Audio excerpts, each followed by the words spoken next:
Welcome, everyone. In the interest of everyone's time, I'm going to start this presentation. I first want to say thank you, Delaware Peace Week, for asking us to present today. We will be presenting Composting for Community. And my name is Elisa King, and I am the Compost Program Director for Plastic Free Delaware, aka Zero Waste First State. And our mission, let me move on.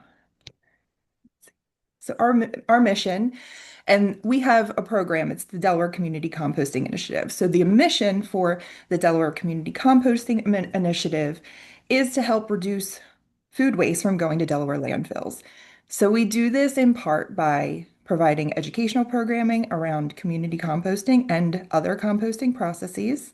We also do this by fostering collaboration, offering technical assistance, and then also providing project management services for the establishing of community compost sites. So we want to thank our partners for making this program possible. So for today, we are going to first start out with talking about composting. We're going to do a little crash course in composting and compost because we want everybody to be on the same page about what compost is and isn't. We are also going to learn about community composting, and then we're going to go over the Delaware Community Composting Initiative program. We'll also take a look at some other action items that people can take that involve composting, and this can be in addition to community composting or as an alternative to participating in community composting. And then hopefully we will have some time for Q&A at the end. Okay, so why are we talking about composting? So the main reason is because Delaware has an issue with landfill space. We are running out of room in Delaware. 25% of what goes into landfills is thought to be food materials. We can move those materials in an effective way. We can do that through composting. So now we're going to talk about what is composting. Oh, let me go back. Okay. So let's start out with the technical definition of composting. So that is the controlled biological decomposition of organic material. And what I mean by the controlled is that it's intentional. We don't just simply throw our food waste into a pile and it becomes a substance called compost that we can use. We actually have to do this through a process, through a controlled process. And through that controlled process, we yield a stable soil amendment. So, contrary to some beliefs, compost is not soil in itself because compost is mostly organic material, whereas soil is a combination of inorganic and organic materials. But that compost really is beneficial for enhancing and improving the biological, chemical, and physical structure and composition of our soils. So, how do we make this stable amendment? We do this through a compost recipe. And with Delaware Community Composting Initiative, we use an aerobic system, which means that we use oxygen. We ensure that oxygen is flowing through the compost, which feeds the need of the microorganisms and smaller organisms that help facilitate that decomposition process. So within that recipe, we use carbon materials and nitrogen materials. And we need to have a good ratio of those materials, which is going to be the fuel that generates the activity of those microbes. So within our carbon materials, we call those browns, and we use two parts of those. Within our nitrogen materials, which we call greens, we use one part. It needs moisture. Everything living needs water, and as do these microbes. These microbes need a good amount of water, and ideally about 60% of your compost recipe will be water. And then it needs to have good aeration. So when you put this recipe together, it generates that microbial activity, and those microbes and those small organisms essentially do all of the decomposition work for you to then generate a finished compost. So finished compost sort of looks like soil. Usually it's a bit darker than what typical soils would look like. It's also going to be crumblier. It's going to not have any bad odors. So you would get more of an earthy smell. It will be similar in temperature as the air. There will be no obvious signs of food scraps or other fresh organics. It would be broken down. And in order for this to take place, it takes about 5 months to a year. And that's all dependent on what that recipe looks like, what the climate is doing, what precipitation is doing, if your compost pile is watered by the rain.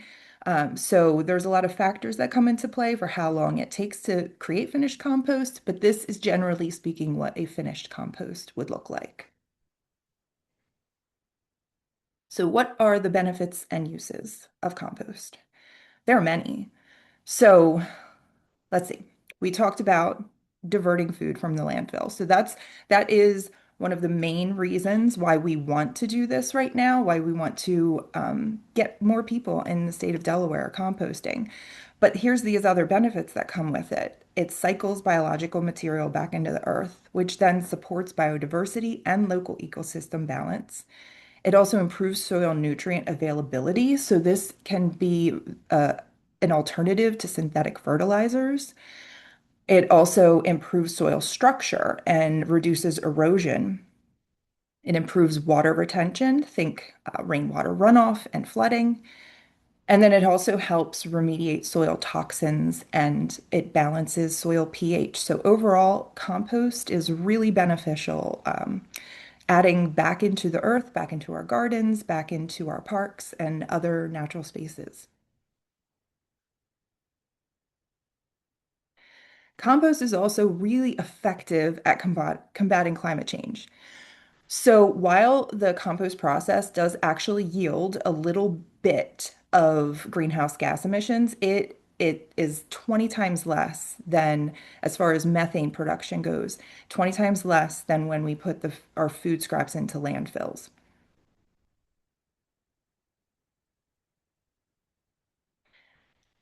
And then when the compost process is finished, it's complete, it actually becomes a carbon sink. So in the end, even though during the process there is a small amount of greenhouse gas emission through the composting making, it actually has a net negative gas, greenhouse gas emissions in the end because it is a highly effective carbon sink.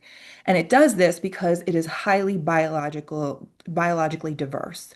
So this compost is comprised of all of this biological material, the building blocks of life, the beginning of the food chain, essentially, and then all of that material gets stored into the compost and it gets cycled through just natural biological processes. So we can use and compost in a number of ways. So the landscaping and horticulture industries can use compost for mulches, but also for potting soil mixes for nurseries and greenhouses. We use it in agriculture and gardening as a fertilizer, as a replenishment of the nutrients that are taken out by the food production process. And then compost can also be used for stormwater management and contaminant remedy. In fact, in California, after the LA fires, they used these, what you see in this picture is a filter sock. You've probably seen those before, but they used them filled with compost, which the compost itself absorbed the leached water that had all of these toxic chemicals that were spreading from rains that had occurred immediately after those fires. I thought that was really interesting. So when we think about compost, there are some common concerns that come to mind for people. The first one is odors, and it is the number one reason why compost facilities close. So yes, composting can produce odors, but It is very easy to prevent that and to mitigate the odors as long as you know what you're doing. So when people know how to compost, how to create that perfect recipe, you're going to avoid those really onerous odors that will linger in people's minds. So, for instance, in Delaware, we had the Peninsula composting facility a little over a decade ago, and some people, when you bring up compost, still think about just that issue. The the facility just wasn't managing the the the incoming materials appropriately. So there was a constant odor that sort of lingered around the city. And we want to ensure people that when it's done properly, odors are not an issue.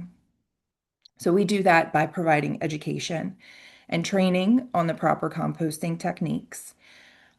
We also invest in good bin systems that allow for good aeration. And aeration is very important when it comes to preventing and reducing any odor issues. And we only compost certain items. So within our community composting, we are limiting ourselves to plant-based materials. We also think that is a huge part of mitigating any issues that can come along with composting. And also somebody to have available to be the point person overseeing a site. So this is a list of some of the materials that we accept in our composting system. And I will say that you can, as far as composting itself goes, everything that was once alive can be composted. It all depends on where it's being composted, how it's being composted, what the facility is, what the capabilities of accepting those materials are. But when we're talking about community composting, we're sticking with plant-based materials, and mainly that's because we want to avoid issues with pathogens.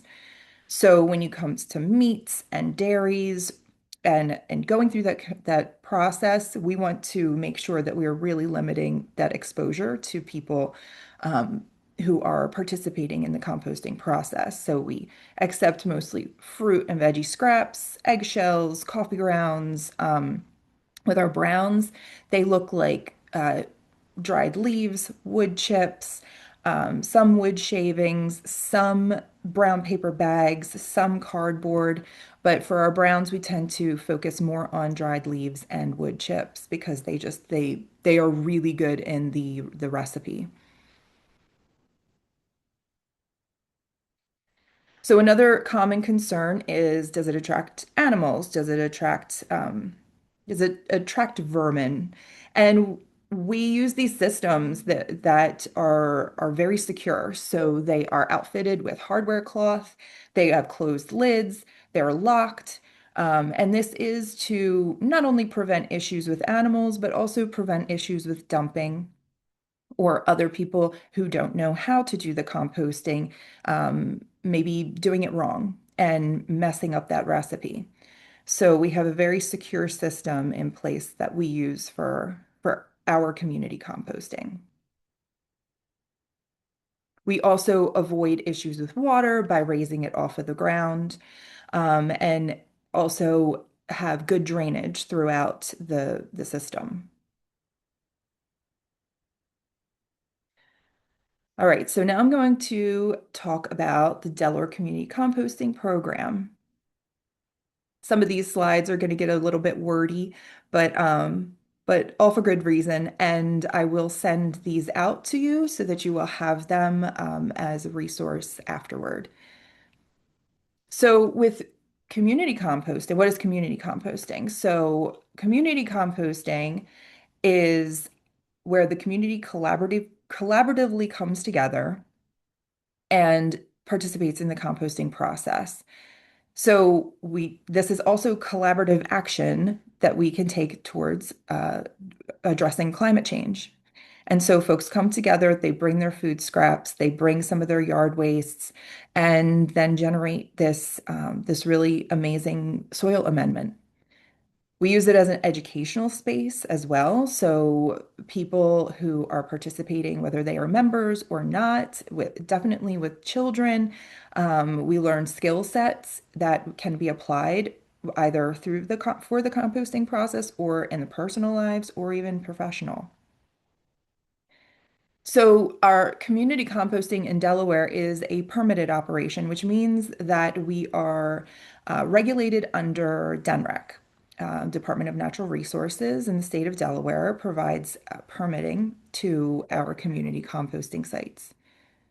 And so community composting is dependent on community.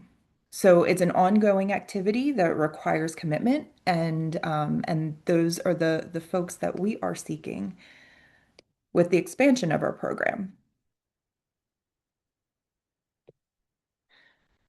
So with the composting initiative program, this is an outline of what our program is looking to do. We are looking to establish community composting sites. They could be on private or public property, which is just to say that there is an opportunity to gain access to land. It does not have to be private. It could possibly be public. So our one currently operating community composting site is located on Tallyday Park in Newcastle County, and it is a Newcastle County Park site. And we have a lease through them. So this means that other community groups have the potential to gain access to some of this public space. Private spaces are okay as well. It's all about gaining permission and knowing that there's going to be longevity in the use of that space. So we are looking to partner with community groups, and through that partnering process, we would be involved from the design portion to the implementation of the project. We would be there for project management and for helping to facilitate community engagement. So, who would be members of these community composting sites? Well, it could be anybody who's in the community, but what we want to ensure is that they're trained. So we do have, while these structures are locked, and I like to just touch on that because I don't want it to seem like it's an exclusive thing. But the locked structures just ensure that people who are accessing the community composting sites know what they are doing. And we also have the members participate as much as they can in the composting process, from the food scraps to soil. So our members tend to volunteer at least 1 hour a month outside of just dropping off their food scraps, so that they can be a part of the full process. Because inevitably, what we'd like to see is that the group takes over the management and operation of their community compost site so that it shows that the community is invested, people are involved, and that they can continue to generate more interest within their community and keep that composting site going for the long term. So we do generate finished compost when we're um, building these community composting sites, and that would be up to the community group as to how they want to utilize that finished compost. For instance, at the Tally Day Park, all the members take it. They use it in their gardens, and we are totally fine with that. If we ever had excess finished compost, we have partnered with the Brain 100 Library, and we'd even be willing to just give it to the general public. But so far, our at the Tally Day Park site, our members are taking all of the finished compost. And then within these projects, we have them collect quantitative and qualitative data. That quantitative data is necessary for the DNREC permitting because there are reports that we have to submit quarterly and then yearly, and understanding what our impact is and how we can deliver that information to the greater community so that we can share how positive and impactful community composting can be. So we do have some prerequisites and some commitments that we ask of community groups that we are going to be partnering with. First is attending an information session. So if you are interested, you've already attended, but we are going to be recording this and putting it up on our YouTube channel. So we're going to make the information sessions more easily accessible for anybody who is interested in potentially starting a community compost site. So we are aiming to gain commitment of at least two leaders within a community project. And that's because things happen. And if one person is unable to, at least we have somebody else who is still committed to the project. We do need folks to determine a potential location, and we can help facilitate the activities that need to happen in order to gain permission for those sites. But we will need somebody to one of the leaders to be coming up with a potential location. Also, there is a budget and there's resources that need to come from the community groups.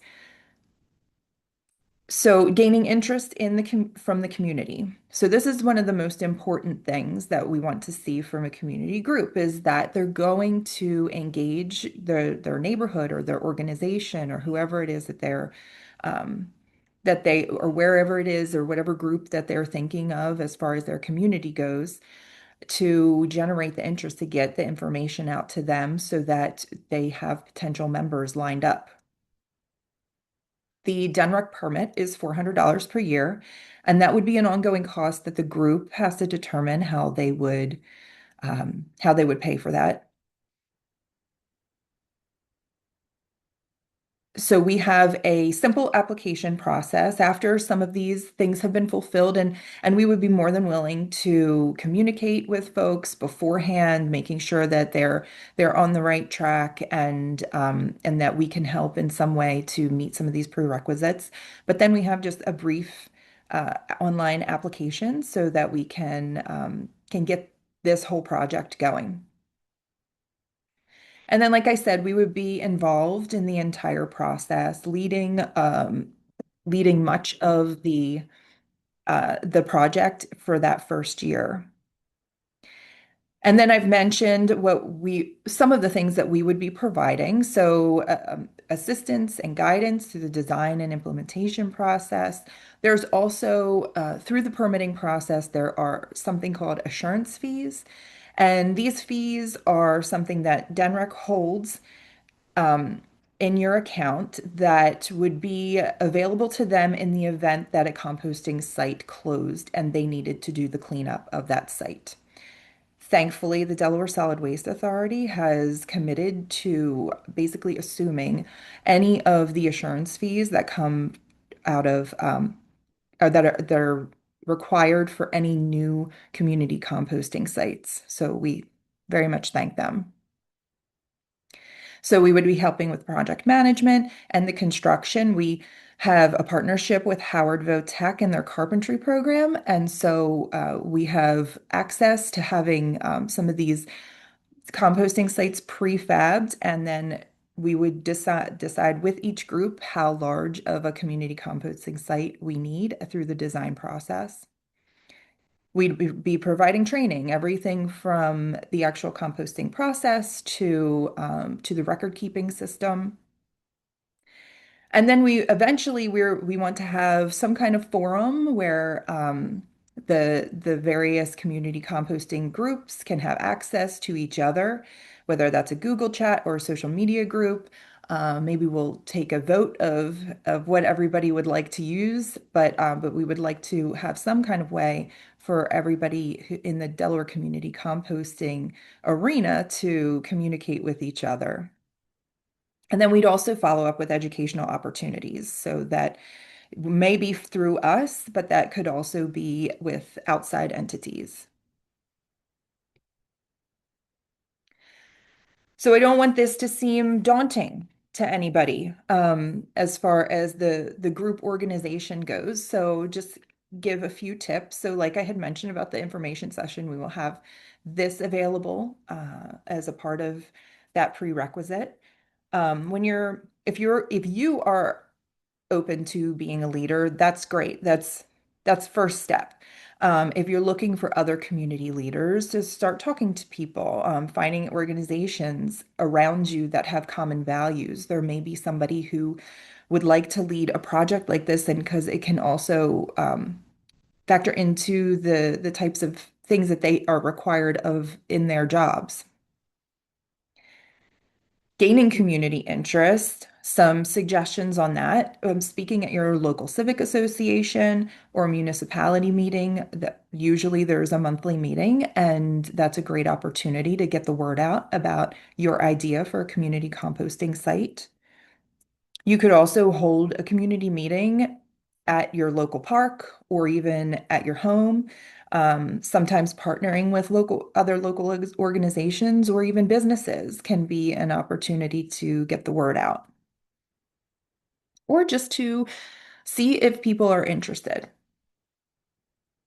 So when you're thinking about budgets and what your group has as far as resources and funding goes, think also about in-kind donations and secondhand resources. Humans are also resources. So folks that want to volunteer with their skill sets, those things can be factored into the general budget that we would be looking at for building a community compost site.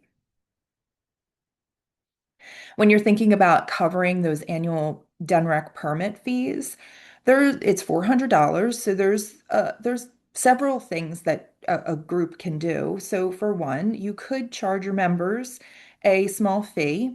So if you had, for instance, 40 members and you charge them $10 a year, you could cover that fee. You could also just hold an annual fundraiser. And you can also ask for donations at your community compost site.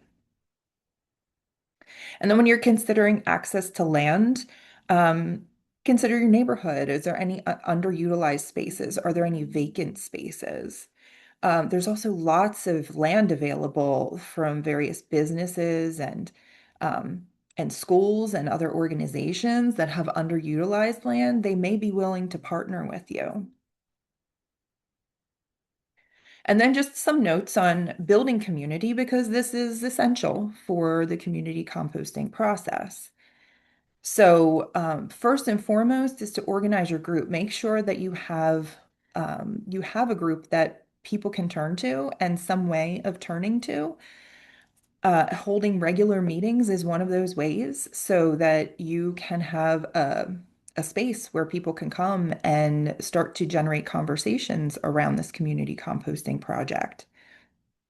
And when they come to these things, collect their information, get their emails so that you can then follow up with a message that's reminding them about maybe future meetings, maybe future activities. An e-newsletter could be considered for communication. Social media page may be an easy way to have everyone in one place. And also through that organizing process, you want to create some standards for the participation in the the beginnings of this project, and then of course within the implementation of the um, the community composting site. So having a member agreement that everyone signs, requiring volunteer hours to be able to participate, and some accountability measures. And this makes people feel secure about their participation. Also, stay in touch with your local officials. Let them know what you are doing and why you are doing it.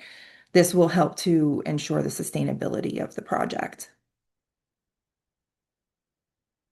So what does a community composting site look like? So this is an image of the Tally Bark community composting site. This was an image that was taken right before it started to go into operation. So the bins are sort of empty, but you can see that this is a wood bin system. We have it elevated with some cinder block, just because in this area there was a little bit of pooling of water, but so far so good. We're going to dive into that a little deeper. So on site, it's a relatively small space. So we have each bin is 4 foot by 4 foot, and we have two on this side where my arrow is, and then we have four over here. We have a small tool storage, which is not big enough. We need bigger tool storage, and for future sites, so plan on for that tool storage to be able to accommodate all the tools that we have. But we have these bins A and B. These are for our browns. So we store the browns in these bins minus any of the food scraps. And that is because browns are essential for that recipe. And browns actually can become one of the things that the composting process can be scarce of. So we fill these bins and we store them on site to ensure that we have access to browns all the time. Then we go over to the active composting, where in bin one, this is how we do it at Tally Day, but this is not necessarily how the composting process has to be for any one site. But we start with filling a lasagna layering process, which means we start with a browns layer, then a greens layer, then we repeat that until we are full. So we have our fresh materials in bin one. Once that bin is full, we move it to bin two, which gives it a good mix. So it aerates, it stimulates that microbial activity, and we make sure that we have good moisture content, and then we let it cook. I say cook, but that's just because we want to generate enough heat to kill off pathogens.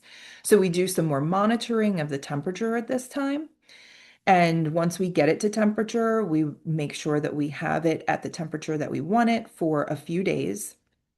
It's only 3 days requirement to get it to 130 degrees. Our ideal range is 130 to 150 degrees. And it doesn't take long. When the recipe is where it's supposed to be, that heat starts to generate and it will stay there for a few days, and then we're good as far as killing pathogens and weed seeds. So this takes about 45 days. Then we move to bin three, which is the first curing stage. And during the curing stage, we're still going through the composting process. It's just slowed down. But what that's doing is creating a nutrient stable amendment, which then we go to bin four and then we do a final stage of curing. And what's missing from here is we have a few steel bins where we then sift what the materials from bin four into those steel bins for that finished compost. And then our members have access to that finished compost. So we can see that there are lids on top of these bins, and we keep the system closed so no rain is getting in, which is unfortunate. And perhaps we will come up with a better system for collecting rain at some point. But right now, this is how we're doing it, and we manually add water. What we'll do is we will do a visual squeeze, and we do this what's called a squeeze test, and we see how much moisture content is in each one of the bins. And if we're needing more water, we just add more water. But that's helping us to keep everything very controlled. So we have some signage on site. We want to ensure that everybody knows what this is. And it is very much a conversation piece when I am over there managing the site.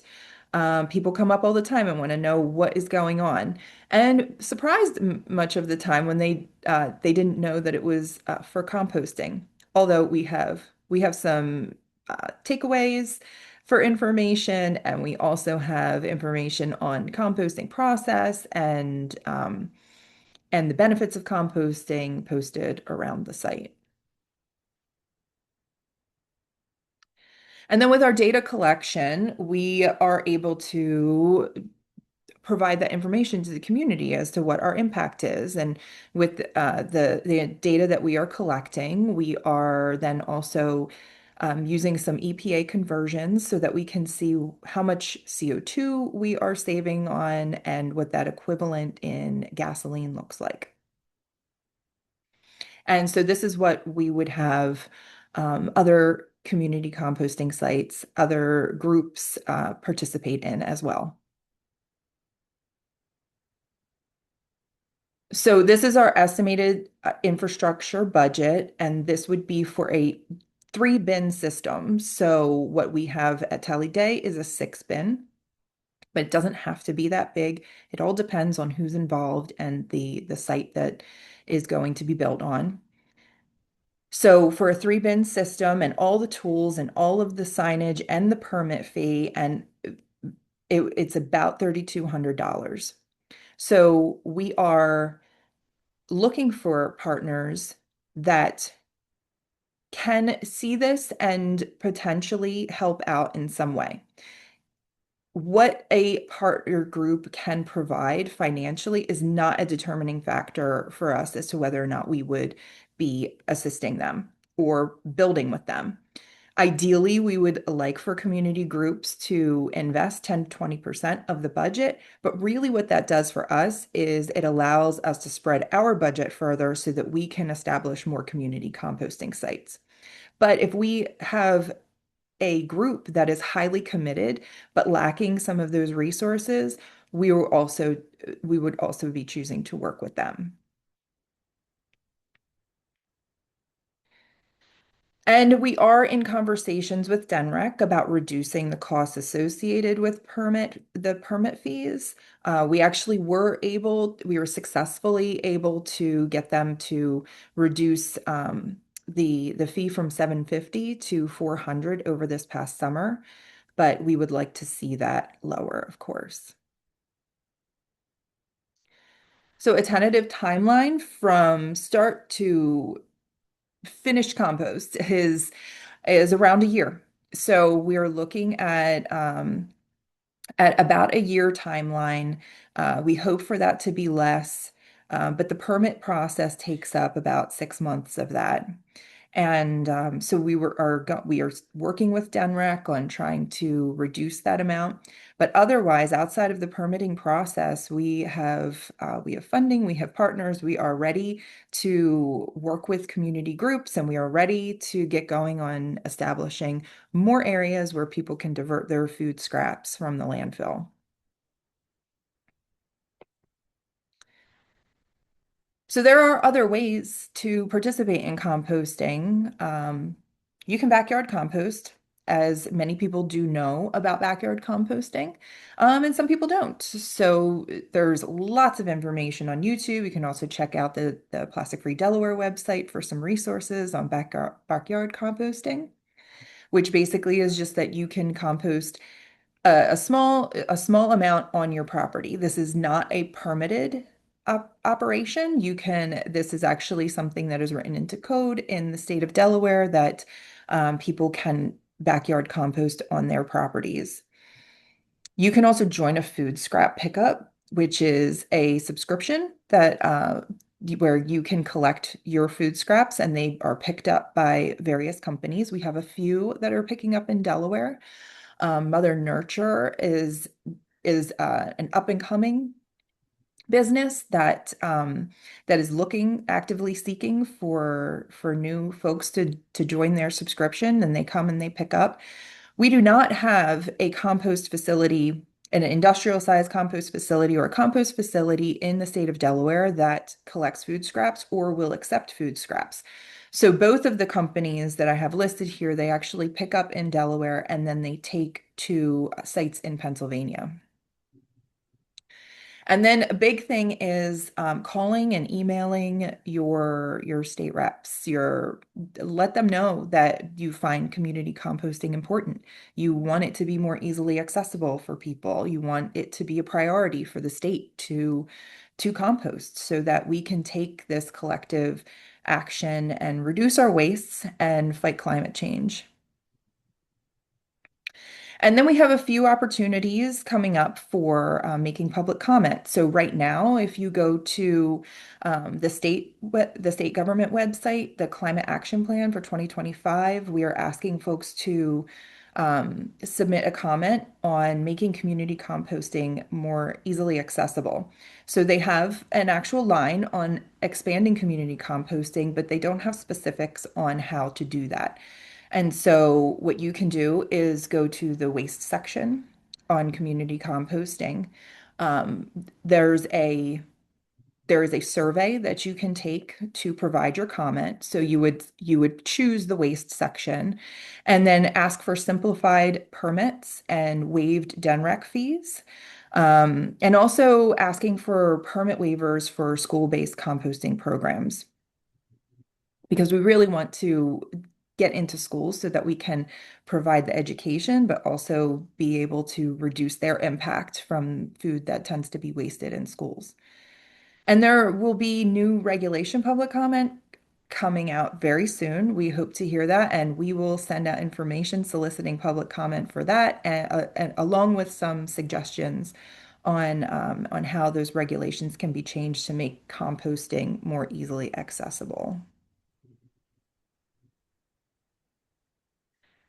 Okay, that's all I have for today for the presentation. I would love to open it up to some questions and comments. Here's my contact information, but I will also reach out to everybody with a follow-up email with some of the information.